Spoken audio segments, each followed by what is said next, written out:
ಆಕಾಶವಾಣಿ ಕ್ರೀಡಾಲೋಕ ಸಾಪ್ತಾಹಿಕ ಕ್ರೀಡಾ ಸಂಚಿಕೆ. ಕೇಳುಗರೆ, ಕ್ರೀಡಾ ಸಂಚಿಕೆಗೆ ಆತ್ಮೀಯವಾದ ಸ್ವಾಗತ. ಇಂದಿನ ಕ್ರೀಡಾ ಸಂಚಿಕೆಯಲ್ಲಿ ನಾನು Tejaswini Bai V. Second world cup kabaddi women's ಅದರಲ್ಲಿ ನಾನು ಹೆಡ್ ಕೋಚ್ ಆಗಿದ್ದೆ. ನಮ್ ಸೆಮಿಫೈನಲ್ ಬಂದು ಇರಾನ್ ಟೀಮ್ ಅವ್ರ ಜೊತೆ ಇತ್ತು. ಅದ್ರಲ್ಲಿ ವಿನ್ ಆಗಿ ಮತ್ತೆ ಫೈನಲ್ ಮ್ಯಾಚ್ ಗೆ ಚೈನೀಸ್ ತೈಪೆ ಅವ್ರು ಬಂದಿದ್ರು. ಅವ್ರ ಮೇಲೆ ನಾವು ವಿನ್ ಆಗಿ ಗೋಲ್ಡ್ ಮೆಡಲ್ ಬಂದಿದೆ ನಮ್ಗೆ. ವರ್ಲ್ಡ್ ಕಪ್ ಅಲ್ಲಿ ಇಂಡಿಯಾ ಟೀಮ್ ಗೋಲ್ಡ್ ಮೆಡಲ್ ಆಗಿದೆ. ಸೊ ತುಂಬಾ ಖುಷಿ ಆಯ್ತು. ನ್ಯಾಷನಲ್ ಆಂಥಮ್ ಸಾಂಗ್ ಪ್ಲೇ ಆಗುತ್ತಲ್ಲ, ಅವಾಗ್ಲೇನೆ ಬೂಸ್ ಬಂಪ್ಸ್ ಎಲ್ಲ ನಮ್ಗೆ ಜಾಸ್ತಿ ಎಮೋಷನಲ್ ಆಗ್ಬಿಡ್ತೀವಿ.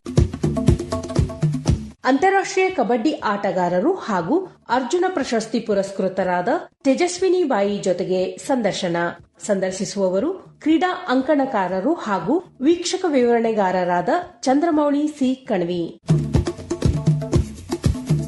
ಕಳೆದ 15-20 ವರ್ಷಗಳಿಂದ ಭಾರತೀಯ ಮಹಿಳಾ ಕಬಡ್ಡಿ ರಂಗದ ಚಿನ್ನದ ರಾಣಿಯಂತೆ ಹೆಸರಾಗಿರುವಂತಹ ನಮ್ಮ ಕರ್ನಾಟಕದ ಹೆಮ್ಮೆಯ ಪುತ್ರಿ ತೇಜಸ್ವಿನಿ ಬಾಯಿ ಅವರು ನಮ್ಮೊಡನೆ. ಇವರ ಸಾಧನೆ ಏನು ಅಂತ ಹೇಳೋದಕ್ಕೆ 5 ನಿಮಿಷ ಬೇಕು ನಮಗೆ, ಯಾಕಂದ್ರೆ ಅಷ್ಟೊಂದಿದೆ ಅವರ ಸಾಧನೆ. 2010 ಏಷ್ಯನ್ ಗೇಮ್ಸ್ ಗ್ವಾಂಗ್ಝೋ ಚೈನಾಲ್ ನಡೆದಾಗ ಕ್ಯಾಪ್ಟನ್ ಆಗಿದ್ರು, ಚಿನ್ನದ ಪದಕ ಗಳಿಸಿದ್ರು. 2014 ಇಂಚಿಯಾನ್ ಏಷ್ಯನ್ ಗೇಮ್ಸ್ ಕೊರಿಯಾದಲ್ಲಿ ನಡೆದಾಗ ಅಲ್ಲೂ ಕೂಡ ನಾಯಕಿಯಾಗಿ ಚಿನ್ನ ಗೆದ್ಕೊಂಡ್ ಬಂದ್ರು. 3 ಏಷ್ಯನ್ ಚಾಂಪಿಯನ್ಶಿಪ್ ನಲ್ಲಿ ಗೋಲ್ಡ್, ಕ್ಯಾಪ್ಟನ್ ಆಗಿ. ಆಮೇಲೆ 2 SAFF games gold, Asian games ನಲ್ಲೂ ಕೂಡ ಚಿನ್ನ 2 ಬಾರಿ, 14 ಬಾರಿ ರಾಷ್ಟ್ರೀಯ ಚಾಂಪಿಯನ್ಶಿಪ್ ನಲ್ಲಿ ಚಿನ್ನದ ಪದಕ ಗಳಿಸಿದ್ದಾರೆ. 2005ರಲ್ಲಿ ಇಂಡಿಯಾ ಡೆಬ್ಯೂ ಮಾಡಿದಂತ ತೇಜಸ್ವಿನಿ ಬಾಯಿ ಅವರು ಏಷ್ಯನ್ ಚಾಂಪಿಯನ್ಶಿಪ್ ಅಲ್ಲಿ ಡೆಬ್ಯೂ ಮಾಡಿದ್ರು. 2006ರಲ್ಲಿ ಕರ್ನಾಟಕ ಸರ್ಕಾರದ ಏಕಲವ್ಯ ಅವಾರ್ಡ್, 2011ರಲ್ಲಿ ಅರ್ಜುನ್ ಅವಾರ್ಡ್, 2011ರಲ್ಲಿ ರಾಜ್ಯೋತ್ಸವ ಪ್ರಶಸ್ತಿ ಹಾಗೂ 2014ರಲ್ಲಿ ಕೆಂಪೇಗೌಡ ಅವಾರ್ಡ್ ಪ್ರಶಸ್ತಿಗೆ ಪಾತ್ರರಾಗಿದ್ದಾರೆ ತೇಜಸ್ವಿನಿ ಬಾಯಿ ಅವರು. ಈಗ ಚೀಫ್ ಕೋಚ್ ಆಗಿ 2022ರ ಏಷ್ಯನ್ ಗೇಮ್ಸ್ ನಲ್ಲಿ ಗೋಲ್ಡ್ ಪಡೆದ್ರು. ನಂತರ 2025ರ 2ನೇ ವಿಶ್ವಕಪ್ ಢಾಕಾದಲ್ಲಿ ನಡೆದಾಗ ಅಲ್ಲಿ ಕೂಡ ಚಿನ್ನದ ಪದಕ ಗಳಿಸಲು ಸಹಕಾರಿಯಾಗಿದ್ದಾರೆ. Selection committee member, talent identification development committee member ಕೂಡ. ಆಮೇಲೆ ಈಗ NIS ಡಿಪ್ಲೊಮಾ ಮಾಡ್ತಾ ಇದ್ದಾರೆ. ಸ್ವಾಗತ ತೇಜಸ್ವಿನಿ ಬಾಯಿ ಅವರಿಗೆ ಆಕಾಶವಾಣಿಯ ಸ್ಟುಡಿಯೋಗೆ. ನಮಸ್ಕಾರ.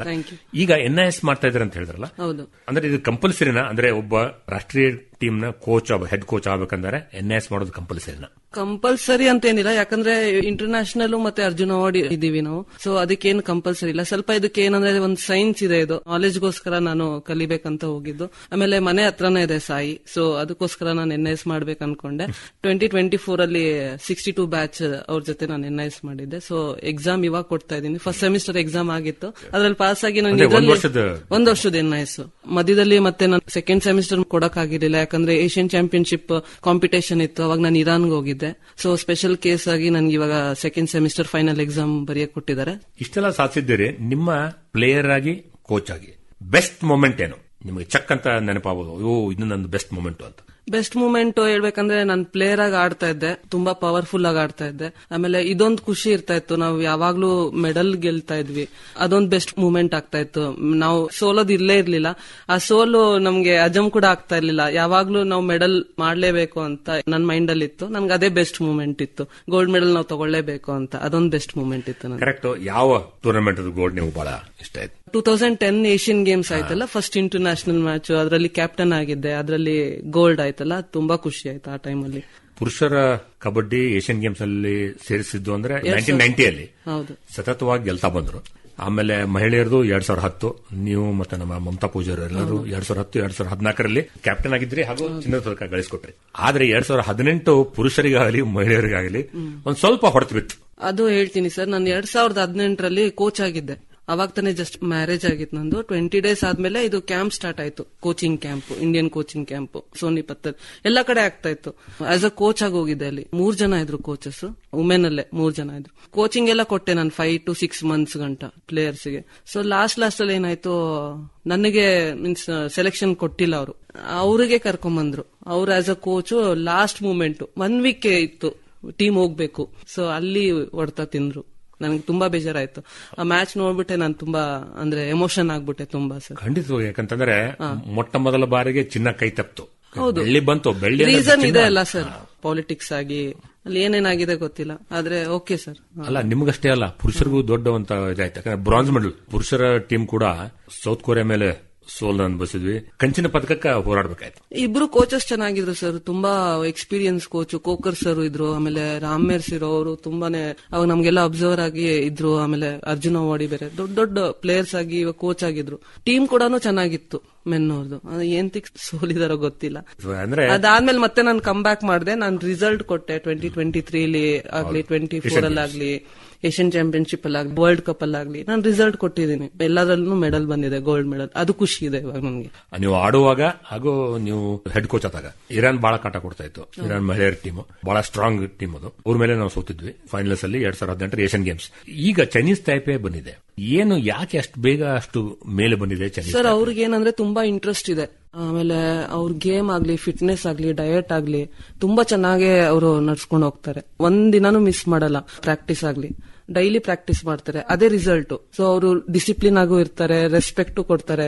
ಮೇನ್ ಅದೇ ಅಲ್ವಾ, ಡಿಸಿಪ್ಲಿನ್, ರೆಸ್ಪೆಕ್ಟ್. ಮತ್ತೆ ಇವರು ಫಿಟ್ನೆಸ್ ತುಂಬಾ ಚೆನ್ನಾಗಿದೆ, ಆಮೇಲೆ ಅವ್ರ ಸ್ಕಿಲ್ಸ್ ಟೆಕ್ನಿಕ್ ವೈಸ್ ಇದೆ. ಸೊ ಅದಕ್ಕೆ ಮುಂದೆ ಬಂದಿದೆ. ಇವರು ಇರಾನ್ ಟೀಮ್ ಅವ್ರು ಸ್ವಲ್ಪ ಡೌನ್ ಆಗಿದೆ, ಅದು ವರ್ಲ್ಡ್ ಕಪ್ ಅಲ್ಲೇ ನಾವು ನೋಡಿದ್ವಿ. ಅವ್ರದ್ದು ಡಿಫೆನ್ಸ್ ಅಷ್ಟೇನು ಕಾಣಿಸ್ಕೊಂಡಿಲ್ಲ, ಸ್ವಲ್ಪ ಓವರ್ ಕಾನ್ಫಿಡೆನ್ಸ್ ಇತ್ತು ಇರಾನ್ ಅವ್ರಿಗೆ. ನಾವು ಫೈನಲ್ ಮ್ಯಾಚ್ ಬರ್ತೀವಿ, ಫೈನಲ್ ಹೊಡಿತೀವಿ ಅಂತ, ಅದು ತಪ್ಪಿತ್ತು. ಆದ್ರೆ ಇನ್ನೊಂದ್ ಸ್ವಲ್ಪ ಅವರು ಮಾಡ್ಬೇಕು, ಪ್ರಯತ್ನ ಪಡಬೇಕು, ಹಾರ್ಡ್ ವರ್ಕ್ ಮಾಡ್ಲೇಬೇಕು ಸರ್. ಈಗ ಎಷ್ಟು ಗ್ಲೋಬಲೈಸ್ ಆಗಿದೆ ಅಂದ್ರೆ ಇಂಟರ್ನ್ಯಾಷನಲಿ ಎಷ್ಟು ಫೇಮಸ್ ಆಗಿದೆ ಕಬಡ್ಡಿ ಅಂತಂದ್ರೆ, ಈಗ ನೋಡಿ ಗೆದ್ರಲ್ಲ ಇದೇ ವರ್ಲ್ಡ್ ಕಪ್ ಅಲ್ಲಿ ಜರ್ಮನಿ ಹಾಗೂ ಪೋಲೆಂಡ್ ಅವ್ರು ಕೂಡ ಆಡೋದಕ್ಕೆ ಇಂಟ್ರೆಸ್ಟ್ ಬಂದ. ಏಷ್ಯನ್ಸ್ ಆಡ್ತಾರೆ, ಆಫ್ರಿಕನ್ಸ್ ಆಡಬಹುದು. ಜರ್ಮನಿ ಮತ್ತು ಪೋಲೆಂಡ್ ಅಲ್ಲಿ ಇಂಟ್ರೆಸ್ಟ್ ಬೆಳೆಸಬೇಕಂತ. ಹೌದು ಸರ್, ಇಂಟ್ರೆಸ್ಟ್ ಇದೆ. ನಮ್ಮ ಇಂಡಿಯನ್ ಟೀಮ್ ಕೋಚಸ್ ಹೋಗಿ ಕೋಚಿಂಗ್ ಕೊಡ್ತಾರೆ. ಸೊ ಎಲ್ಲರೂ ನಮ್ಮ ಕೋಚಸ್ ಹೌದೌದು. ಸೊ ಅದಕ್ಕೋಸ್ಕರನೇ ಇಷ್ಟೊಂದು ಇಂಪ್ರೂವ್ಮೆಂಟ್ ಇದೆ. ಹಾಗಾಗಿ ಇಷ್ಟು ಟೀಮ್ಸ್ ಬಂದು ಪಾರ್ಟಿಸಿಪೇಟ್ ಮಾಡಿದ್ದಾರೆ. ಒನ್ ಟೀಮ್ ಏನೋ ಮಿಸ್ ಆಯ್ತು, ಅರ್ಜೆಂಟೀನಾ ಅವರು ಬರ್ಬೇಕಾಗಿತ್ತು. ಟೋಟಲ್ 12 ಟೀಮ್ಸ್ ಇತ್ತು, ಸೊ ಅವ್ರು ಬರಕ್ಕಾಗಿಲ್ಲ, 11 ಟೀಮ್ಸ್ ಬಂತು. ತುಂಬಾ ಇಂಟ್ರೆಸ್ಟ್ ಇದೆ, ಇಂಪ್ರೂವ್ಮೆಂಟ್ ಮಾಡ್ತಾ ಇದಾರೆ. ನಮ್ ಕೋಚಸ್, ನಮ್ ಇಂಡಿಯನ್ ಟೀಮ್ ಕೋಚಸ್ ಹೋಗಿ ಕೋಚಿಂಗ್ ಮಾಡ್ತಾ ಇದಾರೆ. ಆಮೇಲೆ ನನ್ಗೂ ಆಫರ್ ಕೊಟ್ರು, ಬಾಂಗ್ಲಾದೇಶ ಅವರು ಕಾರ್ಡ್ ಕೊಟ್ರು, ಪ್ರೆಸಿಡೆಂಟ್ ಕಾರ್ಡ್. ಡೈರೆಕ್ಟ್ ಆಗಿ ಹೇಳ್ತಾ ಇದಾರೆ ಅವರು, ನಿಮ್ 3 years ಕರೆಸ್ತೀವಿ, ನೀವು ಬರ್ಲೇಬೇಕು ಅನ್ಬಿಟ್ಟು. ಆಮೇಲೆ ಯುಗಾಂಡ ಇಂದನೂ ನಮ್ಗೆ ಆಫರ್ ಬಂತು, ನೀವು ಬನ್ನಿ ಆಸ್ ಅ ಕೋಚ್, ನಿಮ್ ತರ ಸ್ಟ್ರಾಂಗ್ ಕೋಚ್ ಬೇಕು ನಮ್ಗೆ, ಈ ತರ ಡಿಸಿಪ್ಲಿನ್ ವೈಸ್ ಸ್ಟ್ರಾಂಗ್ ಬೇಕು, ಬನ್ನಿ ಅಂತ ನಮ್ ಫೆಡರೇಷನ್ ಅವ್ರ ಮುಂದೆನೆ ಇದು ಆಫರ್ ಇದ್ ಮಾಡಿದ್ರು. ಹಾಗಾಗಿ ಇಂಪ್ರೂವ್ಮೆಂಟ್ ಅವ್ರದ್ದು ಚೆನ್ನಾಗೇ ಇದೆ. ಟೀಮ್ಸ್ ಎಲ್ಲ ಬರ್ತಾ ಇದೆ. ಯಾಕಂದ್ರೆ ನಮ್ದೇನಂದ್ರೆ ಟಾರ್ಗೆಟ್ 2036 ಒಲಿಂಪಿಕ್ ಇದೆ. ಸೊ ಅದಕ್ಕೋಸ್ಕರ ಇಷ್ಟೆಲ್ಲ ಪ್ರಿಪರೇಷನ್ ನಡೀತಾ ಇದೆ ಸರ್. ಈಗ ನಿಮಗೊಂದು ಕತೆ ಹೇಳ್ತೀನಿ, ನಿಮಗೂ ಇದು ಅನ್ವಯ ಆಗುತ್ತೆ. ಸಂಜು ದೇವಿ ಅವರು ನಿಮ್ಮ ಶಿಷ್ಯೆ, ಹೌದೌದು, 25 ವರ್ಷದವರು, most valuable player of the world cup ಅಂತ. ಅವ್ರಿಗೆ ಏನು $1,500 US ಕೊಟ್ಟಾಗ ಅವ್ರಿಗೆ ಇರುತ್ತಾ ಇದು ಈ ತರ ಅಂತ ಗೊತ್ತಿರಲ್ಲ? ಇಲ್ಲ, ಗೊತ್ತಿರಲ್ಲ ಸರ್. ಅವಳಿಗೆ ಅದು ಏನು 1500 ಬರೀ 1500 ಅಂತ ಅನ್ಸ್ತು. ಅದ್ ನೋಡ. ಆಮೇಲೆ ಅವ್ರಿಗೆ ನಾನು ಹೇಳಿದ್ದು ಅದು $1000 ಅಲ್ಲ, 1,50,000. ಅವಾಗ ತುಂಬಾ ಸರ್ಪ್ರೈಸ್ ಆದ್ಲು. ಫೈನಾನ್ಷಿಯಲಿ ತುಂಬಾ ಪೂರ್ ಇದ್ದಾಳೆ ಸರ್. ಅವ್ರ ಮನೆಯವರೆಲ್ಲ ತುಂಬಾ, ಆದ್ರೆ ವೆಲ್ ಎಜುಕೇಟೆಡ್, M.Com ಏನೋ ಮಾಡ್ತಿದ್ದಾಳೆ. Well discipline sir. ಅದೇ ಅಲ್ಲ, ತಂದೆಗೆ ಕೊಟ್ಬಿಟ್ಟು ಮನೆ ಸ್ವಲ್ಪ ಸುಧಾರಿಸಬೇಕು ಅಂತ. ಹೌದು, ಮನೆಗೂ ಕೊಡ್ತಾಳೆ ಅವಳು, ತಾನ ಇದಕ್ಕೂ ಇಟ್ಕೊಂತಾಳೆ ಸೇವಿಂಗ್ಸ್. ತಂದೆ ತಾಯಿ ಎಲ್ಲ ದಿನಗೂಲಿ ಕೆಲಸದವರು, ಫಾರ್ಮರ್ಸ್ ಇದ್ದಾರೆ. ಆಮೇಲೆ ಕೆರಕಚ್ಚಾರ ಅಂತ ಒಂದು ಚಿಕ್ಕ ಹಳ್ಳಿ ಇದೆ ಪಾಲಿ ಬ್ಲಾಕ್ ಅಲ್ಲಿ, ಕೊಬ್ರಾ ಡಿಸ್ಟ್ರಿಕ್ಟ್, ಛತ್ತೀಸ್ಗಢಲ್ಲಿ. 5ನೇ ಕ್ಲಾಸ್ ಇದ್ದಾಗೆ ಅವ್ರಿಗೆ ಕಬಡ್ಡಿ ಸ್ಕೂಲ್ ಅಲ್ಲಿ ಒಂದು ಇಂಟ್ರೆಸ್ಟ್ ಬೆಳೀತಂತೆ. ಅಲ್ಲಿ ಏನು ರೋಲ್ ಮಾಡೆಲ್ ಯಾರಿಲ್ಲ, ಎನ್ಕರೇಜ್ಮೆಂಟ್ ಇರಲ್ಲ. 15ರಿಂದ 17 ವರ್ಷದವರು ಇದ್ದಾಗ ಕಬಡ್ಡಿ ಪ್ಲೇಯರ್ ಆಗ್ಬೇಕಂತ ಒಂದು ಡ್ರೀಮ್. ಆಮೇಲೆ ಅವ್ರ ಕಸಿನ್ಸ್ ಎಲ್ಲ ಸೇರಿಬಿಟ್ಟು ಕೋರ್ಬಾ ಕಬಡ್ಡಿ ಅಕಾಡೆಮಿ ಎಲ್ಲ ಸೇರಿಸಿದ್ರಂತೆ ಅಸೋಸಿಯೇಷನ್ಗೆ. ಹಾಸ್ಟೆಲ್ ಕೂಡ ಅಲ್ಲೇ ಇತ್ತಂತೆ, ಅದ್ರ ದುಡ್ಡು ಕೊಡಬೇಕಾಯ್ತು ಹಾಸ್ಟೆಲ್ಗೆ. ಅಲ್ಲಿ ಅನೂಜ್ ಪ್ರತಾಪ್ ಸಿಂಗ್ ಅಂತ ಕೋಚ್ 2021ರಲ್ಲಿ ಅವ್ರಿಗೆ ಬಹಳ ಕಠಿಣವಾಗಿ ಟ್ರೈನಿಂಗ್ ನೀಡಿದ್ರಂತೆ. ಆಮೇಲೆ ಅವ್ರಷ್ಟೇ ಅಲ್ಲ, ಕೋರ್ಬಾದಲ್ಲಿ ಇದ್ಕೊಂಡು ಕಬಡ್ಡಿ ಕಲಿತು ಮತ್ತೆ ವಾರಕ್ಕೆ 2 ದಿನ ಹೋಗಿ ITI ಮಾಡ್ತಿದ್ರು ಫಿಟ್ಟರ್ ಆಗಿ ಕೋರ್ಸ್ ಅಲ್ಲಿ ಪಾಲಿಲಿ. ಬಹಳ ಕಷ್ಟಪಟ್ಟರೆ. ಆಮೇಲೆ ಪೇರೆಂಟ್ಸ್, ಟೀಚರ್ಸ್ ಬಹಳ ಎಲ್ಲರೂ ಸಪೋರ್ಟ್ ಮಾಡಿ ಆಮೇಲೆ 2023 Khelo India state centre of excellence ಅಂತ ಒಂದು ಗರ್ಲ್ಸ್ ರೆಸಿಡೆನ್ಷಿಯಲ್ ಕಬಡ್ಡಿ ಅಕಾಡೆಮಿ ಶುರು ಆಯ್ತು ಬಿಲಾಸ್ಪುರ್ ಅಲ್ಲಿ. ಅಲ್ಲಿ ಸಿಲೆಕ್ಟ್ ಆಗಿ ಆಮೇಲೆ ಫುಡ್, ಡಯಟ್, ಕೋಚಿಂಗ್ ಅದೇ ಬೇಕಲ್ವಾ ಈಗ? ಅದೇ ಬೇಕು, ಪ್ಲೇಯರ್ಸ್ಗೆಲ್ಲ ಅದೇ ಬೇಕು. ಫುಡ್, ಡಯಟ್, ಕೋಚಿಂಗ್, ಅಕಾಮಿಡೇಷನ್ ಎಲ್ಲ ಕೊಟ್ಟಿರುತ್ತೆ. ಈಗ MUP ಆದ್ರಂತ. ನೀವು ಒಂದು ಅವ್ರಿಗೆ ಪ್ರಾಕ್ಟಿಕಲಿ ಒಂದು ಮೂವ್ ಮಾಡ್ಬಿಟ್ಟು ಗೆಲ್ಲಿಸ್ಕೊಟ್ರಿ ಇರಾನ್ ಮೇಲೆ, ಬಹಳ ಕಡಿಮೆ ಅಂತಾರೆ. ಈ ಕತೆ ಯಾಕೆ ಹೇಳಿದೆ ಅಂದ್ರೆ, ಈ ಕತೆ ಎಲ್ರದ್ದು ಇದೆ, ನಿಮ್ಮದೂ ಇದೆ. ನೀವು ಮೊದಲಿನಿಂದ ನೀವು ಇಷ್ಟು ಸ್ಟ್ರಗಲ್ ಮಾಡಿದ್ರೆ ಗೊತ್ತು, ಏನೇನು ಕಷ್ಟ ಕಾರ್ಪಣ್ಯ ಅನುಭವಿಸಿದ್ರಿ. ನಿಮ್ಗೆ ಏನೇನ್ ತರ ಸ್ಟ್ರಗಲ್ ಆಯ್ತು, ಏನೇನ್ ಕಷ್ಟ ಅನುಭವಿಸಿದ್ರಿ ಮೊದಲಿನಿಂದ ಹೇಳಿ. ನಾನು ಚಿಕ್ಕವಳಿರ್ಬೇಕಾದ್ರೆ ಕೇಂಬ್ರಿಡ್ಜ್ ಸ್ಕೂಲ್ ಅಲ್ಲಿ ಓದ್ತಾ ಇದ್ದೆ, new Cambridge school, RPC layout ಅಲ್ಲಿ. ಸೊ ಅಲ್ಲಿ ಏನಂದ್ರೆ ನನ್ಗೆ ಸ್ಪೋರ್ಟ್ಸ್ ಅಂದ್ರೆ ತುಂಬಾ ಇಷ್ಟ ಆಯ್ತು ಅವಾಗಿಂದಾನೆ. 5th ಸ್ಟ್ಯಾಂಡರ್ಡ್ ಇದ್ದೆ. ಓದೋದ್ ಸ್ವಲ್ಪ ಇಂಟ್ರೆಸ್ಟ್ ಕಡಿಮೆನೆ ಇತ್ತು. ಹಾಗಾಗಿ ನನಗೆ ಇಲ್ಲ, ನನ್ಗೆ ಓದೋದ್ ಇಷ್ಟನೇ ಇಲ್ಲ ಅನ್ಬಿಟ್ಟು ನಾನು ಸ್ಪೋರ್ಟ್ಸ್ ಕಡೆ ಸ್ವಲ್ಪ ಗಮನ ಜಾಸ್ತಿ ಕೊಟ್ಟೆ. ಆಮೇಲೆ ಸ್ಕೂಲ್ಗೆಲ್ಲ ಬಂಕ್ ಮಾಡ್ತಾ ಇದ್ದೆ, ಹೋಗ್ತಾ ಇರ್ಲಿಲ್ಲ, ಸ್ಪೋರ್ಟ್ಸ್ ಹೋಗ್ತಾ ಇದ್ದೆ ನಾನು. ಸೊ ಅಲ್ಲಿಂದ ಫಸ್ಟ್ ವಾಲಿಬಾಲ್ ಆಡ್ತಾ ಇದ್ದೆ, ಆಮೇಲೆ ಅಥ್ಲೆಟಿಕ್ಸ್ ಮಾಡ್ತಾ ಇದ್ದೆ ಸ್ಕೂಲಲ್ಲಿ. ಆಲ್ರೌಂಡ್ ಅಂತಾರ. ಆಲ್ರೌಂಡರ್. ಸೊ ನನ್ಗೆ ಯಾವ್ದು ಅಂದ್ರೆ ಎಲ್ಲಾ ಆಡ್ತಾ ಇದ್ದೆ. ಆಮೇಲೆ ಕಬಡ್ಡಿ ಗೊತ್ತೇ ಇರ್ಲಿಲ್ಲ ಏನ್ ಇದು ಗೇಮು ಅನ್ಬಿಟ್ಟು. ಅವಾಗ ಫ್ರೆಂಡ್ಸ್ ಎಲ್ಲ ಆಡ್ತಾ ಇದ್ರು. ಒಬ್ರು PT ಟೀಚರ್ ಇದ್ರು, ಆಂಟೋನಿ ಸರ್ ಅಂತ. ಸೊ ಅವ್ರಲ್ಲಿ ಆಡಿಸ್ತಾ ಇದ್ರು, ಗೇಮ್ ಆಗ್ತಾ ಇತ್ತಲ್ಲಿ. ಸೊ ನಾನ್ ನಿಂತ್ಕೊಂಡು ನೋಡ್ದೆ ಒಂದ್ 2 days ಗಂಟ, ಇದ್ ಯಾವ ಗೇಮು ಅನ್ಬಿಟ್ಟು ಕಬಡ್ಡಿ. ಆಮೇಲೆ ಸುಮ್ನೆ ಹಿಂಗ್ ಇಟ್ಕೊಂಡು ಎಳಿತಾ ಇದ್ರು, ರೈಡ್ ಮಾಡ್ತಾ ಇದ್ರು, ಬೀಳ್ತಾ ಇದ್ರು. ನನ್ಗದ್ ಇಷ್ಟ ಆಯ್ತು ಗೇಮು. ಕೇಳಿದ್ರು ಸರ್, ನೀನು ಜಾಯಿನ್ ಆಗ್ತೀಯಾ, ಬಂದ್ ಜಾಯಿನ್ ಆಗ್ಬೋದು ಅಂತ. ಅವಾಗ ನಂಗೆ ತುಂಬಾ ಇಂಟ್ರೆಸ್ಟ್ ಆಯ್ತು. ನಾನು ಜಾಯಿನ್ ಆದೆ. 7th ಸ್ಟ್ಯಾಂಡರ್ಡ್ ಇದ್ದೆ ನಾನು ಅವಾಗ. 2 years ಸುಮ್ನೆ ಹಂಗೆ ಬೇರೆ ಬೇರೆ ಗೇಮ್ ಆಡ್ಕೊಂಡು ಇದ್ ಮಾಡ್ತಾ ಇದ್ದೆ. ಮತ್ತೆ 7th ಸ್ಟ್ಯಾಂಡರ್ಡ್ ಅಲ್ಲಿ ಜಾಯಿನ್ ಆದೆ ಕಬಡ್ಡಿ. ಆಮೇಲೆ ಆಡ್ತಾ ಆಡ್ತಾ ಜಲ್ದಿ ಕಲ್ತ್ಕೊಂಡೆ ನಾನು ಕಬಡ್ಡಿ. ನೀನ್ ಬೇಗ ಕಲ್ತ್ಕೊಂಡಿದ್ಯಾ ಅನ್ಬಿಟ್ಟು ಏನ್ ಮಾಡಿದ್ರು, ನನಗೆ ನಮ್ ಟೀಮ್ಗೆನೆ ಕ್ಲಬ್ ಕರ್ಕೊಂಡು ಹೋದ್ರು. ಅಕಾಡೆಮಿ ಒಂದು ವಿಜಯನಗರದಲ್ಲಿ ನಾಗರಾಜ್ ಅಂತಿದ್ದಾರೆ, ನಾಗರಾಜ್ ಸರ್. ಅವ್ರ ಅಂಡರ್ ಅಲ್ಲಿ ನಾವು ಕೋಚಿಂಗ್. ಹೆಣ್ಮಕ್ಳಿಗೆ ಕ್ಲಬ್ಸ್ ಇದ್ವಾ ಜಾಸ್ತಿ? ಇತ್ತು ಸರ್. ಆ ಟೈಮಲ್ಲೆಲ್ಲ ತುಂಬಾ ಇತ್ತು. ಹೇಳಿದ್ರಲ್ಲ, ಕಾಂಪಿಟೇಷನ್ ತುಂಬಾ ಇರ್ತಾ ಇತ್ತು. ಆಮೇಲೆ ತುಂಬಾ ಬೇಗ ಅವ್ರ ಸ್ಕಿಲ್ಸ್, ಅವ್ರ ಇಂಟ್ರೆಸ್ಟ್ ನೋಡಿ ನಮ್ಗೆ ತುಂಬಾನೇ ಇಷ್ಟ ಆಯ್ತು. ಸೊ ನಾನು ತುಂಬಾ ಇಂಟ್ರೆಸ್ಟ್ ಇಂದಾನೆ ಕಲಿತಾ ಇದ್ದೆ ಅವ್ರ ಹತ್ರ ಹೋಗಿ. ಮತ್ತೆ ನಮ್ಮ ಸ್ಕೂಲ್ ಟೀಮ್ ಅಲ್ಲಿ ಪ್ರಾಕ್ಟೀಸ್ಗೆ ಅಂತ ಹೋದ್ವಿ. ಅವ್ರ ಅಂಡರ್ ಅಲ್ಲಿ ಪ್ರಾಕ್ಟೀಸ್ ತಗೊಂಡು ನಾವು school nationals 2 years continue win ಆದ್ವಿ. ಸೊ ಅಲ್ಲಿಂದ ಇಂಟ್ರೆಸ್ಟ್ ಆಯ್ತು. ಮತ್ತೆ ನಮ್ಮ ಸ್ಕೂಲ್ ಎಲ್ಲ ಮುಗೀತು. ನಾನ್ ಕಂಟಿನ್ಯೂ ಮಾಡ್ಕೊಂಡೆ, ಕ್ಲಬ್ ಇಂದಾನೆ ಆಡೋದೆಲ್ಲ ಸ್ಟಾರ್ಟ್ ಮಾಡಿದೆ. ಡೈಲಿ ವಾಕಿಂಗ್ ಅಲ್ಲೇ ಬರ್ತಾ ಇದ್ವಿ. ಆಮೇಲೆ ಆಡ್ತಾ ಆಡ್ತಾ ನನ್ ಬಟ್ಟೆ ಎಲ್ಲ ಅರ್ಧೋಗೋದು, ಟೀ ಶರ್ಟ್ ಎಲ್ಲ ಅರ್ಧೋಗೋದು. ಆದ್ರೂ ನಡ್ಕೊಂಡ್ ಬರ್ತಾ ಇದ್ವಿ. ಅದೇ ನ್ಯಾಚುರಲ್ ಫಿಟ್ನೆಸ್ ಡೆವಲಪ್ ಆಗಿರೋದು. ಹೌದೌದು. ತುಂಬಾ ಈಗ ಮಕ್ಕಳು ಬರ್ತಾರಲ್ಲ ಕಾರಲ್ಲಿ ಬಂದು ಅಪ್ಪ ಅಮ್ಮ ಹೇಳ್ಬಿಟ್ಟು. ಇಲ್ಲ ಅವಾಗೆಲ್ಲ ಎಲ್ಲಿ ಸರ್, ಅವಾಗೆಲ್ಲ ಬಡವ್ರ ಮಕ್ಕಳೆಲ್ವಾ ಆಡೋದು, ಅಷ್ಟು ಇರ್ತಾ ಇರ್ಲಿಲ್ಲ ಅಮೌಂಟ್ ಎಲ್ಲ. ಮನೆಯಲ್ಲಿ ಕಷ್ಟ ಆಯ್ತು ತುಂಬಾ ಕಷ್ಟ. ತಂದೆ ದಿವಂಗತ ವೆಂಕಟರಾವ್ ಅವರು, ತಾಯಿ ಕೂಡ. ತಂದೆನು 2006 ತೀರ್ಕೊಂಡ್ರು. ಅವಾಗ ನಾವು ಇನ್ನ ಚಿಕ್ಕ ವಯಸ್ಸು ಇತ್ತು. ರೆಸ್ಪಾನ್ಸಿಬಿಲಿಟಿ ಎಲ್ಲ ನನ್ ಮೇಲೆ ಬಂತು. ನೀವು ದೊಡ್ಡವರು? ನಾನೇ ದೊಡ್ಡ. ನೀವು ಮನೆಯಲ್ಲಿ ಮತ್ತೆ ಯಾರಿದ್ದಾರೆ? ನಮ್ ತಮ್ಮ ಇದಾರೆ, ಆಮೇಲೆ ನಮ್ ಸಿಸ್ಟರ್ ಇದಾರೆ. ಸಿಸ್ಟರ್ನು ಕಬಡ್ಡಿ ಪ್ಲೇಯರ್. ಇಬ್ರು ಒಟ್ಟಿಗೆ ಹೋಗ್ತಾ ಇದ್ರು. ಅವಳಿಗೂ ಸವಿತಾ ಬಾಯಿ, ನೀನು ಸ್ಪೋರ್ಟ್ಸ್ ಜಾಯಿನ್ ಆಗು, ಯಾಕಂದ್ರೆ ಹೈಟ್ ಎಲ್ಲ ಪರ್ಸನಾಲಿಟಿ ಎಲ್ಲ ಚೆನ್ನಾಗಿದೆ. ಸೊ ನಾವಿಬ್ರು ಹೋಗ್ತಾ ಇದ್ವಿ ನಡ್ಕೊಂಡು. ಡೈಲಿ ಒಂದೊಂದು ಟೀ ಶರ್ಟ್ ಅರ್ಧೋಗೋದು ಕ್ಲಬ್ ಅಲ್ಲಿ ಆಡೋರು. ಸೊ ಅಲ್ಲಿಂದ 2 ವರ್ಷ ಕಲ್ತಿದ್ದು ಸರ್ ಹತ್ರ ನಾವು, ನಾಗರಾಜ್ ಸರ್ ಹತ್ರ. ಸೊ ಚೆನ್ನಾಗಿ ಹೇಳ್ಕೊಡ್ತಾ ಇದ್ರು. ತುಂಬಾ ಜನ ಅವರು ಅಲ್ಲಿಂದಾನೇ ಜಾಬ್ ಎಲ್ಲ ಆಗಿದ್ದು. 100 ಜನಕ್ಕೆ ಆಗಿದೆ ಜಾಬ್ ಅವರಿಂದ. ಅಷ್ಟು ಚೆನ್ನಾಗಿ ಹೇಳ್ಕೊಡ್ತಾ ಇದ್ರು ಅವರು. ಆಮೇಲೆ ಅಲ್ಲಿಂದ ನಾವು ರೈಲ್ವೆಗೆ ಜಾಯಿನ್ ಆದ್ವಿ. ನಾನು ಕರ್ನಾಟಕದಿಂದ ಆಡ್ದೆ ಸ್ಟೇಟ್. 2001 ಆಡ್ದೆ ಜೂನಿಯರ್ಸ್. ಹೌದು, ಆಗ 15-16 ವರ್ಷ. ಹೌದು, ತುಂಬಾ ಕಡಿಮೆ ಇತ್ತು. ಜೂನಿಯರ್ ನನ್ಗೆ ಅವಕಾಶ ಕೊಟ್ರು. ಆಮೇಲೆ ನ್ಯಾಷನಲ್ ಗೇಮ್ಸ್ ಆಯ್ತು 2002 2003 ಫಸ್ಟ್ ನ್ಯಾಷನಲ್, ಸೀನಿಯರ್ ನ್ಯಾಷನಲ್. ಆ ಟೈಮಲ್ಲಿ ತುಂಬಾ ಔಟ್ರೈಡ್, ಬರೀ ಪೊಲೀಸ್ ಅವರೇ ಇದ್ರು. ಆ ಟೈಮಲ್ಲಿ ನಾವು ಆಡ್ತಾ ಇದ್ವಿ. 1 day ಪ್ರೈಸ್ ಸಿಕ್ತು. ರೈಡರ್ ಆಗಿದ್ದೆ. ಹೌದೌದು, ರೈಡರ್ ಆಗಿದ್ದೆ. ಬೆಸ್ಟ್ ರೈಡರ್ ಅಂತ ಸಿಕ್ತು 1 day. ತುಂಬಾ ಕಡಿಮೆ ಏಜ್ ಅಲ್ಲೇ. ಅಷ್ಟು ನಾನು ತುಂಬಾ ಇಂಟ್ರೆಸ್ಟ್ ತಗೊಂತಾ ಇದ್ದೆ ಸ್ಪೋರ್ಟ್ಸ್ ಅಲ್ಲೆಲ್ಲ. ನನ್ ಗೇಮ್ ನೋಡ್ಬಿಟ್ಟು ರೈಲ್ವೆ ಅವರು ಆಫರ್ ಮಾಡಿದ್ರು 2004.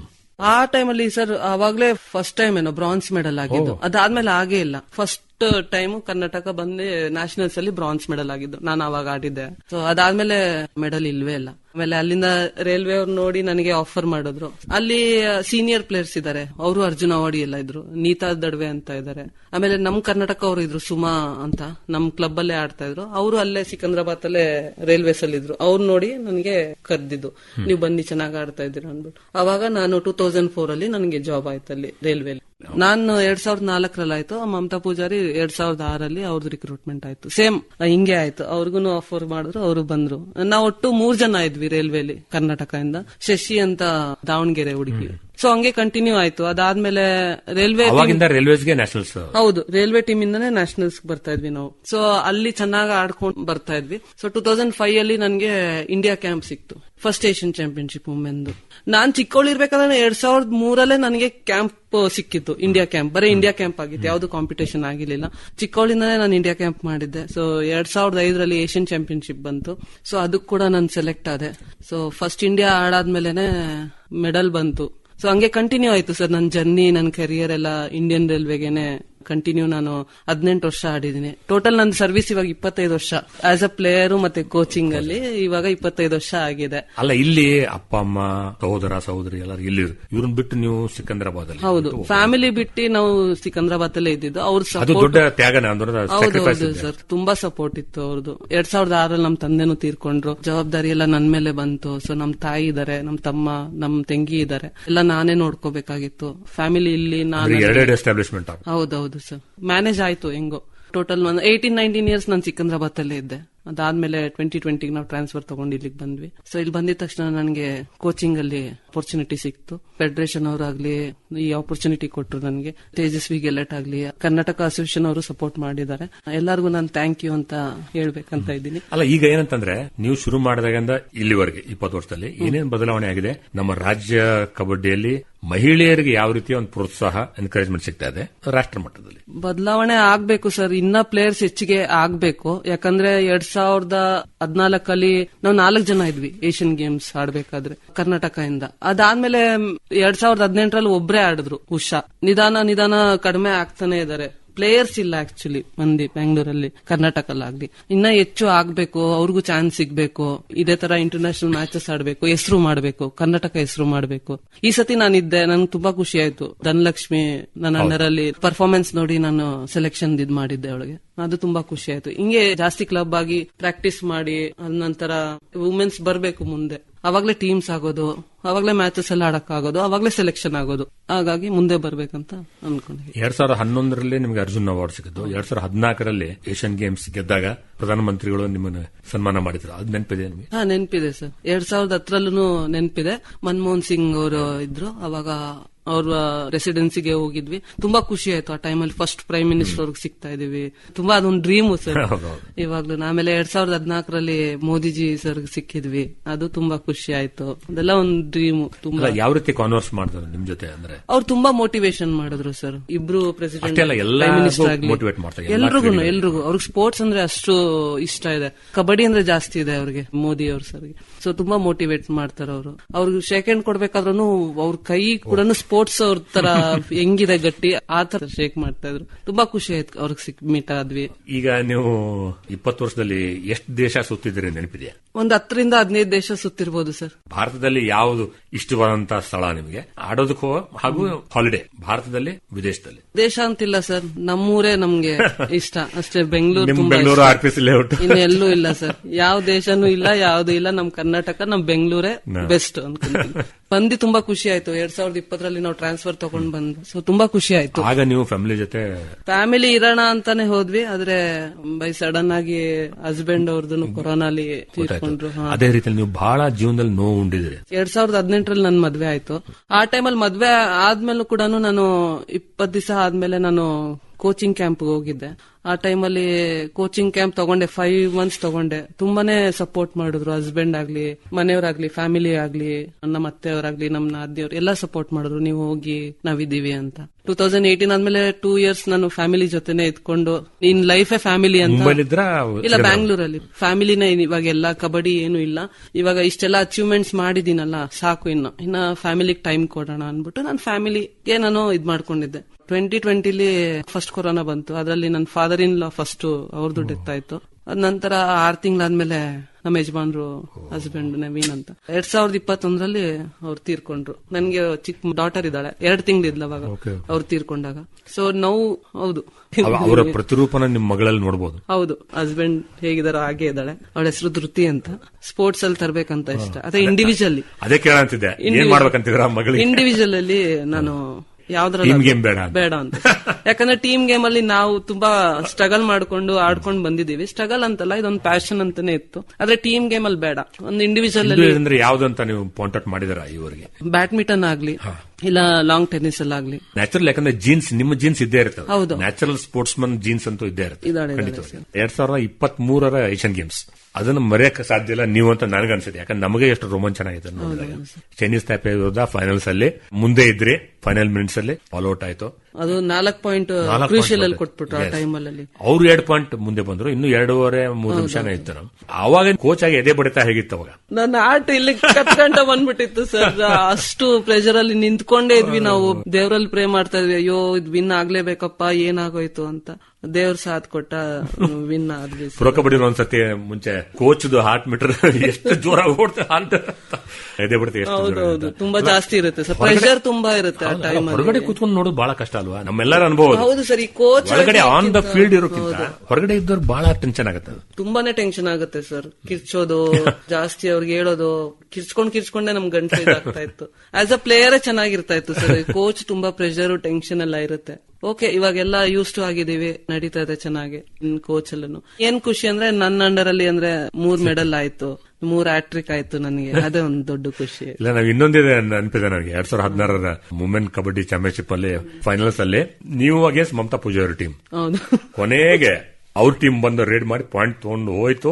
ಮ್ಯಾಚ್ ಮುಗೀತು, ನಾವು ಕೂಡ ಮಮತಾ ಪೂಜಾರಿ ಟೀಮ್ ಗೆತ್ತು ಅನ್ನೋದಕ್ಕೆ ನೀವು ಓಡ್ ಹೋಗ್ಬಿಟ್ಟು ಬೋನಸ್ ತಗೊಂಡು ಒಂದು ಟಚ್ ಪಾಯಿಂಟ್ ತಗೊಂಡ್ಬಿಟ್ಟು 1 ಪಾಯಿಂಟ್ ಅಲ್ಲಿ ಗೆಲ್ಬಿಟ್ಟು. ಹೌದೌದು, ಅವಾಗ ಟೈಮ್ ಇತ್ತಲ್ಲ, ಪ್ರೆಸೆನ್ಸ್ ಆಫ್ ಮೈಂಡ್ ಬೇಕಾದಕ್ಕೆಲ್ಲ ಅಲ್ವಾ. ಟೈಮ್ ಇರಲಿಲ್ಲ ಅಂತ ನಮ್ಗನ್ಸಿದ್ರು, 1 ಸೆಕೆಂಡ್ ಇರ್ಲಿಲ್ಲ ಅಂತ ನನಗೆ. ಇಲ್ಲ, ಫಿನಿಶ್ ಆಗೇ ಇರ್ಲಿಲ್ಲ, ಅಂಪೈರ್ ಕ್ಲೋಸ್ ಮಾಡಿ, ಅಂಪೈರ್ ಮ್ಯಾಚ್ ಓವರ್ ಅಂತ ಹೇಳುವವರೆಗೂ ಅದು ಮ್ಯಾಚ್ ಇಸ್ ನಾಟ್ ಓವರ್. ಹೌದು, ಕರೆಕ್ಟ್. ಅವಾಗ ಹೋಗಿ ಇಮಿಡಿಯೇಟ್ ಬೋನಸ್ ಮಾಡಿ ಪಾಯಿಂಟ್ ತಗೊಂಡ್ಬಂದ, ಅದು ಮರೆಯಲಾಗದ ಒಂದು ಘಟನೆ. ಆಮೇಲೆ ಇದೊಂದು 2023 ಏಷ್ಯನ್ ಗೇಮ್ಸ್ ಫೈನಲ್ಸ್ ಅಲ್ಲಿ ಚೈನೀಸ್ ತೈಪೆ ಮೇಲೆ ಈಸಿ ಗೆಲ್ಲೋದಕ್ಕೆ ಅದು ಬೇರೆ. ಆವಾಗ ನಿಮ್ದು ಏನಷ್ಟು ಎಕ್ಸೈಟ್ಮೆಂಟ್ ಇರಲ್ಲ. ಇಂಥ ಮ್ಯಾಚ್ ಗೆದ್ಮೇಲೆ ಯಾವ ರೀತಿ ಸೆಲೆಬ್ರೇಟ್ ಮಾಡಿದ್ರೆ? ತುಂಬಾ ಖುಷಿ ಆಯ್ತು ಸರ್. ಅದೊಂದು ಮೂಮೆಂಟ್ ಇತ್ತು, ಅದು ಮರೆಯಕ್ ಆಗದೆ ಇರೋ ಮೂಮೆಂಟ್. ಯಾವಾಗ್ಲೂ ಗ್ಯಾಪ್ನ ಬರ್ತಾ ಇರುತ್ತೆ. ಅದನ್ನ ಇಟ್ಕೊಂಡೆ ನಾವು ಇಲ್ಲ ನೆಕ್ಸ್ಟ್ ಟೈಮ್ ಇವ್ರಿಗೆ ಬೀಟ್ ಮಾಡ್ಲೇಬೇಕು, 1 ಸೈಡ್ ನಾವು ಲೀಡ್ ಮಾಡ್ಬೇಕು, ಪಾಯಿಂಟ್ಸ್ ಅಲ್ಲಿ 1 ಸೈಡ್ ಅಲ್ಲಿ ನಾವು ಮ್ಯಾಚ್ ವಿನ್ ಆಗ್ಬೇಕು ಅಂತ ಅವಾಗ ಮೈಂಡ್ ಅಲ್ಲಿ ಬಂತು. ತುಂಬಾ ಸೆಲೆಬ್ರೇಷನ್ ಮಾಡ್ತೀವಿ ಅಲ್ಲಿ. ನೀವು ಸೀನಿಯರ್ ಆಗಿ ಒಬ್ಬ ರೋಲ್ ಮಾಡೆಲ್ ಆಗಿ ಹೆಚ್ಚು ಹೆಣ್ಮಕ್ಳು ಕಬಡ್ಡಿ ಆಡಲು ಆರಂಭಿಸಬೇಕು, ಆ ನಿಟ್ಟಿನಲ್ಲಿ ನೀವು ಏನ್ ಮಾಡ್ಬೇಕಂತೀರಿ ನಿಮ್ಮ ಭವಿಷ್ಯದಲ್ಲಿ? ನಾನು ಇದೇ ಹೇಳೋದು ಯಂಗ್ ಪ್ಲೇಯರ್ಸ್ ಗೆ, ಶಾರ್ಟ್ ಕಟ್ ಯಾವತ್ತಿದ್ರು ಹೋಗ್ಬೇಡಿ, ಅದು ಸಕ್ಸಸ್ ಆಗಲ್ಲ. ಡಿಸಿಪ್ಲಿನ್ ಆಗಿರಿ, ತಂದೆ ತಾಯಿ ಕೋಚಸ್ ಅವ್ರಿಗೆ ರೆಸ್ಪೆಕ್ಟ್ ಕೊಡಿ. ಯಾಕಂದ್ರೆ ನೀವು ಚಿಕ್ಕವರದಾಗ ಯಾವ ರೀತಿ ನೀವು ಪೇರೆಂಟ್ಸ್ ರೆಸ್ಪೆಕ್ಟ್ ಕೊಡ್ತಿದ್ರಿ, ಹೌದೌದು, ನಂತರ ಕೂಡ ಈಗಿನ ಮಕ್ಕಳು ಮಾತೇ ಕೇಳಲ್ಲ. ನಾನು ಅದನ್ನೇ ಹೇಳೋದು ಯಂಗ್ಸ್ಟರ್ ಗೆ, ನೀವು ಹಾರ್ಡ್ ವರ್ಕ್ ಮಾಡಿ ಶಾರ್ಟ್ ಕಟ್ ಹುಡುಕ್ಲೇಬೇಡಿ, ಅದು ಸಕ್ಸಸ್ ಆಗೋದು ಇಲ್ಲ. ಸ್ವಲ್ಪ ಡಿಸಿಪ್ಲಿನ್ ಆಗಿರಿ, ಮೇನ್ ತಂದೆ ತಾಯಿ ಮಾತು ಕೇಳಿ, ಅವ್ರಿಗೆ ರೆಸ್ಪೆಕ್ಟ್ ಕೊಡಿ, ಕೋಚಸ್ಗೂ ರೆಸ್ಪೆಕ್ಟ್ ಕೊಡಿ. ಅವಾಗ್ಲೇ ಅಲ್ವಾ ಡ್ರೀಮ್ ಸಕ್ಸಸ್ ಆಗೋದು. ಒಂದ್ ಡ್ರೀಮ್ ಇಟ್ಕೊಳ್ಳಿ, ಅವಾಗ್ಲೇ ಸಕ್ಸಸ್ ಆಗೋದು ಇದೆಲ್ಲ. ಸೊ ಹಾಗಾಗಿ ನಾನು ಹೇಳ್ತೀನಿ, ಹಾರ್ಡ್ ವರ್ಕ್ ಮಾಡ್ಲೇಬೇಕು, ಕಮಿಟ್ಮೆಂಟ್ ಆದ್ರೇನೆ ನಾವು ಮುಂದೆ ಅಚೀವ್ ಮಾಡಕ್ ಆಗೋದು. ಇದನ್ನ ನಾನು ಹೇಳಕ್ ಇಷ್ಟಪಡ್ತೀನಿ ಸರ್ ಯಂಗ್ಸ್ಟರ್. ಹೌದು, ಪ್ಲೇಯರ್ಸ್ ಇಂದ ಕೋಚ್ಗೆ ರೆಸ್ಪೆಕ್ಟ್ ಕೊಡ್ಲೇಬೇಕು. ಹೌದು, ಮಹಿಳೆಯರ ವಿಶ್ವಕಪ್ ಓಡಿಯಾಗಿದ್ದಾಗ ಹರ್ಮನ್ ಪ್ರೀತ್ ಕೌರ್ ಕ್ಯಾಪ್ಟನ್ ಬಂದ್ಬಿಟ್ಟು ಕೋಚ್ ಕಾಲ್ಮುಟ್ಟಿ ನಮಸ್ಕಾರ ಮಾಡಿದ್ರು. ನಮಗೂ ಮಾಡ್ತಾರೆ ಸರ್, ಎಲ್ಲರೂ ಮಾಡ್ತಾರೆ. ಕಬಡ್ಡಿಯಲ್ಲಿ ಎಲ್ಲರೂ ಕಾಲ್ಮುಟ್ಟೆ ನಮಸ್ಕಾರ ಮಾಡೋದು, ಅದೊಂದು ರೆಸ್ಪೆಕ್ಟ್ ಚೆನ್ನಾಗಿದೆ. ರಿಗಾರ್ಡ್ ಕೊಡ್ತಾರೆ, ತುಂಬಾ ಚೆನ್ನಾಗಿ ರೆಸ್ಪೆಕ್ಟ್ ಮಾಡ್ತಾರೆ. ಅದನ್ನೇ ನಾನು ಹೇಳೋದು ಸರ್ ಯಂಗ್ಸ್ಟರ್ ಗೆ, ಇವಾಗಿನ ಜನರೇಷನ್ ಗೆ ಮಾತ್ ಕೇಳ್ಬೇಕು, ತಂದೆ ತಾಯಿದು ಗುರುಗಳದು ಕೋಚಸ್ ಮಾತ್ ಕೇಳ್ಬೇಕು, ಒಂದು ಡ್ರೀಮ್ ಇಟ್ಕೋಬೇಕು, ಅವಾಗ್ಲೇ ಸಕ್ಸಸ್ ಆಗೋದು. ಅಚೀವ್ ಮಾಡ್ಬೇಕಂದ್ರೆ ಕನಸು ಕಾಣಲೇಬೇಕು. ಹೌದು, ಕನಸು ಕಾಣದೆ ನೀವು ಮುಂದೆ ಬರಕ್ ಸಾಧ್ಯ ಇಲ್ಲ. ಫಸ್ಟ್ ಏನಂದ್ರೆ ಡಿಸಿಪ್ಲಿನ್ ಇರ್ಬೇಕು ಸರ್ ಪ್ಲೇಯರ್ಸ್ ಗೆ, ಇಲ್ಲಾಂದ್ರೆ ಝೀರೋ. ನೀವ್ ಎಷ್ಟೇ ಇದ್ ಮಾಡಿ, ಏನೇ ಮಾಡಿ, ಮೇನ್ ಡಿಸಿಪ್ಲಿನ್ ಆಗಿರಿ, ಅವಾಗ ನೀವು ಸಕ್ಸಸ್ ಆಗ್ತೀರಾ. ತೇಜಸ್ವಿನಿ ಅವರೇ, 2025 2ನೇ ವಿಶ್ವಕಪ್ ಭಾರತೀಯ ಮಹಿಳೆಯರ ತಂಡದ ಹೆಡ್ ಕೋಚ್ ಆಗಿ ನೀವು ಗೆದ್ದಾಗ, ಅಂದ್ರೆ ನಿಮ್ ಗ್ರೂಪ್ ಅಲ್ಲಿ ಬಾಂಗ್ಲಾದೇಶ, ಥೈಲ್ಯಾಂಡ್, ಉಗಾಂಡ ಹಾಗೂ ಜರ್ಮನಿ ಇದ್ರು. ಯಾವ ರೀತಿಯಲ್ಲಿ ಪ್ರತಿರೋಧ ತೋರಿಸಿದ್ರು ಅವರು, ಎಷ್ಟು ರೆಸಿಸ್ಟೆನ್ಸ್ ತೋರಿಸಿದ್ರು ನಿಮ್ಮ ಈ ರೋಡ್ ಟು ಫೈನಲ್ಸ್ಗೆ? ವರ್ಲ್ಡ್ ಕಪ್ ಅಲ್ಲಿ ಗ್ರೂಪ್ ಅಲ್ಲಿ 11 ಟೀಮ್ಸ್ ಬಂದಿತ್ತು, ನಮ್ದ್ರಲ್ಲಿ 5 ಟೀಮ್ಸ್ ಇತ್ತು, ಅದ್ರಲ್ಲಿ 6 ಟೀಮ್ಸ್ ಇದ್ರು ಬಿ ಗ್ರೂಪ್ ಅಲ್ಲಿ. ಸೊ ಫಸ್ಟ್ ಮ್ಯಾಚ್ ನಾವು ಬಾಂಗ್ಲಾದೇಶ್ ಮೇಲೆ ಆಡಿದ್ರಿ. ಅವ್ರದ್ದು ಬಾಂಗ್ಲಾದೇಶ್ ಟೀಮ್ ಸ್ವಲ್ಪ ಇಂಪ್ರೂವ್ಮೆಂಟ್ ಚೆನ್ನಾಗಿದೆ, ಅವರು ಫೈಟ್ ಕೊಟ್ರು ನಮ್ಗೆ. ಆ ಗ್ರೂಪ್ ಮ್ಯಾಚ್ ಅಲ್ಲಿ ಬಾಂಗ್ಲಾದೇಶ್ ಜೊತೆ ಆಡಿದ್ವಿ, ಮತ್ತೆ ಥೈಲ್ಯಾಂಡ್ ಟೀಮ್, ಜರ್ಮನಿ, ಯುಗಾಂಡನು ತುಂಬಾ ಇಂಪ್ರೂವ್ಮೆಂಟ್ ಇದೆ. ಅವ್ರ ಹತ್ರ ಎಷ್ಟು ಪವರ್ ಇದೆ ಅಂದ್ರೆ, ಇರಾನ್ ಟೀಮ್ ಪವರ್ ಇದೆಯಲ್ಲ ಅವ್ರಿಗಿಂತ ಸ್ವಲ್ಪ ಹೆಚ್ಚಿನ ಅಂತ ಹೇಳ್ಬೋದು. ಅವ್ರಿಗೇನಾದ್ರು ಟೆಕ್ನಿಕ್ ಕಳ್ಸಿಕೊಟ್ರೆ ಒಳ್ಳೆ ಟೀಮ್, ಇರಾನ್ಗೂ ಬೀಟ್ ಮಾಡಬಹುದು ಅಂತ ಟೀಮ್ ಇತ್ತು ಯುಗಾಂಡ. ಯಾಕಂತಂದ್ರೆ ಆಫ್ರಿಕನ್ ಟೀಮ್ಸ್ ಕೆನ್ಯಾ ನೋಡಿದೀವಿ, ಪ್ರೊ ಕಬಡ್ಡಿ ನೋಡಿದೀವಿ, ಹಾಗೂ ಮಹಿಳೆಯರ ಟೀಮ್ ನೋಡಿಲ್ಲ. ಈ ಸರ್ ಕೆನ್ಯಾನು ಇತ್ತ, ಅಂದ್ರೆ ಪವರ್ಫುಲ್, ತುಂಬಾ ಪವರ್ಫುಲ್, ಅಂದ್ರೆ ಫಿಸಿಕಲಿ ಬಹಳ ಪವರ್ಫುಲ್ ಇರ್ತಾರೆ. ಬಟ್ ಟೆಕ್ನಿಕಲಿ ಹಾಗೂ ಗೇಮ್ ಅವೇರ್ನೆಸ್ ಯಾವ ರೀತಿ ಇತ್ತು? ಟೆಕ್ನಿಕ್ ಇರ್ಲಿಲ್ಲ ಸರ್. ಟೆಕ್ನಿಕ್ ಅವ್ರಿಗೆ ಇಂಪ್ರೂವ್ಮೆಂಟ್ ಆಗ್ಬೇಕು, ಯಾಕಂದ್ರೆ ಇವಾಗ ರೀಸೆಂಟ್ ಆಗಿ ಕಲ್ತ್ಕೊಂಡ್ ಬರ್ತಾ ಇದಾರೆ. ಹೌದೌದೌದು, ಅಂದ್ರೆ ಇಂಪ್ರೂವ್ಮೆಂಟ್ ತೋರಿಸಿದ್ದಾರೆ, ಚೆನ್ನಾಗಿ ಆಡಿದ್ದಾರೆ. ಅವ್ರಿಗೆ ಏನಾದ್ರು ಸ್ವಲ್ಪ ಟೆಕ್ನಿಕ್ ಎಲ್ಲ ಕಲ್ಸ್ಕೊಟ್ರೆ ತುಂಬಾ ಚೆನ್ನಾಗಿ ಆಡ್ತಾರೆ. ಫೈಟ್ ಮ್ಯಾಚ್ ಆಗ್ಬಹುದು ಸರ್. ಇರಾನ್ ಕಿಂತನೂ ಚೆನ್ನಾಗಿ ಆಡ್ತಾರೆ ಅವರು ಟೀಮ್ಸ್, ಚೆನ್ನಾಗಿದೆ. ಅಲ್ಲ, ನಾವು ನೋಡಿದ್ವಿ ಕೆನ್ಯಾ ಮೆನ್ಸ್ ಟೀಮ್ ಎಲ್ಲ ನೋಡಿದೀವಲ್ಲ. ಒಂದು ಮ್ಯಾಚ್ ಅಲ್ಲಂತೂ ನಾನು ನೋಡಿದಂಗೆ 16 ಪಾಯಿಂಟ್ ಬರೀ ಸೂಪರ್ ಟ್ಯಾಕಲ್ಸ್ ಎಲ್ಲ ಗಳಿಸ್ಕೊಂಡಿದ್ರು ಒಂದು ಮ್ಯಾಚ್ ಅಲ್ಲಿ. ಅಂದ್ರೆ ವೆರಿ ಪವರ್ಫುಲ್. ಬಟ್ ಆದ್ರೆ ಇನ್ನೊಂದು ಟೀಮ್ ಇತ್ತು ಅರ್ಜೆಂಟಿನಾ ಅಂತ. ನೀವು ಅರ್ಜೆಂಟಿನಾ ಬರಲ್ಲ ಅಂತ ಹೇಳಿ, ಅವರೆಲ್ಲ ರಗ್ಬಿ ಪ್ಲೇಯರ್ಸ್ ಇದ್ರು. ವಿಶ್ವಕಪ್ 2016 ಪುರುಷರು ಹಿಂಗೆ ಇದಾರೆ. ಜರ್ಮನಿ ಟೀಮು ರಗ್ಬಿ ಅವರು ಹಂಗೆ ಇದಾರೆ. ರಗ್ಬಿ ಮತ್ತೆ ರೆಸ್ಲಿಂಗ್ ಇದಕ್ಕೆ ಸೇಮ್ ಇದೆ.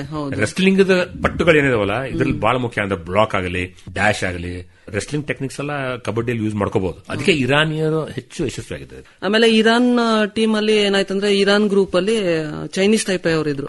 ಇರಾನ್ ಅವ್ರು ತುಂಬಾ ಓವರ್ ಕಾನ್ಫಿಡೆನ್ಸ್ ಆದ್ರು. ಅಲ್ಲಿ ಗ್ರೂಪ್ ಅಲ್ಲಿ ಮ್ಯಾಚ್ ಇತ್ತು ಅವ್ರದ್ದು. ಸೊ ಅವ್ರಲ್ಲಿ ಸೋತ್ರು ಇರಾನ್ ಟೀಮ್ ವಿನ್ನರ್ ರನ್ನರ್ ಆಗ್ತಾರೆ. ಸೊ ಅವ್ರು ರನ್ನರ್ ಆಗಿ ಬಂದು ನಮ್ಗೆ ಸೆಮಿಫೈನಲ್ ಆಗಿ ಬಂದಿದ್ರು. ಓವರ್ ಕಾನ್ಫಿಡೆನ್ಸ್ ಅಲ್ಲಿ ಅವರು ಮೆಡಲ್ ಕಳ್ಕೊಂಡ್ರು, ಇಲ್ಲಾಂದ್ರೆ ಫೈನಲ್ ಮ್ಯಾಚ್ ಬರ್ಬೇಕಾಗಿತ್ತು. ಆಮೇಲೆ ಚೈನೀಸ್ ಟೈಪೈ ಅಂತೂ ತುಂಬಾನೇ ಚೆನ್ನಾಗಿದೆ. ಅವರು ನಮ್ ಫೈನಲ್ ಮ್ಯಾಚ್ ಬಂದ್ರು. ಎಕ್ಸ್ಪೆಕ್ಟೇ ಮಾಡಿರ್ಲಿಲ್ಲ ಇಷ್ಟೊಂದು ಚೆನ್ನಾಗಿ ಆಡ್ತಾರೆ, ತುಂಬಾ ಇಂಪ್ರೂವ್ಮೆಂಟ್ ಮಾಡ್ಕೊಂಡಿದ್ದಾರೆ. ಏಷ್ಯನ್ ಗೇಮ್ಸ್ ಗಿಂತನೂ ಈಗ ತುಂಬಾ ಬೆಟರ್ ಆಗಿದೆ ಅವ್ರದ್ದು. ಯಾಕಂದ್ರೆ ಇರಾನ್ ಯಾವಾಗ್ಲೂ ನಿಮಗೆ 1 ಪಾಯಿಂಟ್ 2 ಪಾಯಿಂಟ್ ಅಷ್ಟರಲ್ಲೇ ಇದಾಗ್ತಿತ್ತು. ಪುರುಷರ ವಿಭಾಗದಲ್ಲೂ ಕಳೆದ ಏಷ್ಯನ್ ಗೇಮ್ಸ್ ನೀವು ಹೌದು ಸರ್. ಈ ಸತಿ ಏನಂದ್ರೆ ತುಂಬಾ ಕ್ಯಾಂಪ್ಸ್ ಆಗಿದೆ, ನಾವು ತುಂಬಾನೇ ಪ್ರಾಕ್ಟೀಸ್ ತಗೊಂಡಿದೀವಿ ಆಸ್ ಅ ಕೋಚಸ್. 2 ಸತಿ ಪೋಸ್ಟ್ ಪೋನ್ ಆಗೋಯ್ತು ವರ್ಲ್ಡ್ ಕಪ್. ಸೊ ಹಾಗಾಗಿ ನಮ್ಗೆ ಹೆಚ್ಚು ಕ್ಯಾಂಪ್ ಸಿಕ್ತು, ಅದೊಂದು ಬೆಸ್ಟ್ ಆಯ್ತು. ಹೌದೌದು. ಸೊ ಹೆಚ್ಚು ಕ್ಯಾಂಪ್ ಸಿಕ್ತು, ಒಳ್ಳೆ ಪ್ರಾಕ್ಟೀಸ್ ಆಯ್ತು ನಮ್ಗೆ ಇಂಡಿಯಾ ಕ್ಯಾಂಪ್ಸ್ ಟ್ರೈನಿಂಗ್ ಅಲ್ಲೆಲ್ಲ. ನಮ್ ಫೆಡರೇಷನ್ ಕೂಡ ತುಂಬಾ ಸಪೋರ್ಟ್ ಮಾಡಿದ್ದಾರೆ. ವಿನ್ ಆಗದ ಕೂಡಲೇ ಕ್ಯಾಶ್ ಅವಾರ್ಡ್ ರಿವಾರ್ಡ್ ಅದು ಡಿಕ್ಲೇರ್ ಮಾಡಿದ್ದಾರೆ. ಒಂದೊಂದು ಪ್ಲೇಯರ್ಗೂ 6 lakhs, ಆಮೇಲೆ ಸಪೋರ್ಟಿಂಗ್ ಸ್ಟಾಫ್ ಕೋಚಸ್ ಗೆ 3 lakhs ಅಂತ ಡಿಕ್ಲೇರ್ ಮಾಡಿದ್ದಾರೆ. ಆಪರ್ಚುನಿಟಿ ಕೊಟ್ಟಿದ್ದಾರೆ ನನಗೆ, ಅವ್ರಿಗೆ ತುಂಬಾ ಥ್ಯಾಂಕ್ಸ್ ಅಂತ ಹೇಳ್ತೀನಿ ನಾನು. ನಾವು ಫೈನಲ್ ಮ್ಯಾಚ್ ಬಂದ್ವಿ, ಚೈನೀಸ್ ಟೈಪೈ ಮೇಲೆ 8 points ಲೀಡ್ ಅಲ್ಲಿ ನಾವು ವಿನ್ ಆದ್ವಿ. ಅದು ದೇಶಕ್ಕೆ ತುಂಬಾ ಪ್ರೌಡ್ ಫೀಲಿಂಗ್ ಮೂಮೆಂಟ್. ಒಂದ್ ಮೆಡಲ್ ಬಂದಿದೆ ಅಂದಿದ್ದಕ್ಕೆ ಸೊ ತುಂಬಾ ಖುಷಿ ಆಯ್ತು. ತುಂಬಾ ನಾವು ಆ ಮೂಮೆಂಟ್ ಎಂಜಾಯ್ ಮಾಡಿದ್ವಿ. ವಿಶ್ವಕಪ್ ನಲ್ಲಿ ಚಿನ್ನ ಅಂದ್ರೆ ಅದೇನು ಸುಲಭ ಅಲ್ಲ.